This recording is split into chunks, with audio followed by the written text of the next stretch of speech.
ఏరా రాము. ఏరా? ఒరే రాము, మొన్న గొడవ జరిగిందంట. అవునరా.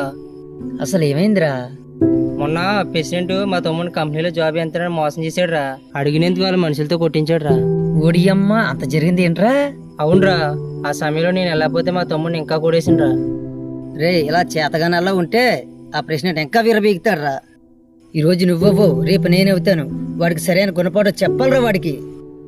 రే, ప్రస్తుతానికి ఆ ప్రెసిడెంట్ మనం ఏం చేయలేంరా. అతని దగ్గర అధికారం ఉందిరా.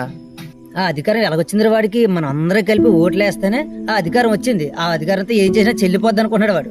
నిజమేరా, మనలందరూ కలిపి వాడు పెట్టే బిర్యానీకి ముందుగా ఆశపడి ఓట్లేశారు. ఈ రోజు మన తోలు మనకే తీరుతున్నాడు. ఇలాంటి దుర్మార్గుని సింహాసనం ఎక్కితే ఇలాగే ఎడుతుందిరా.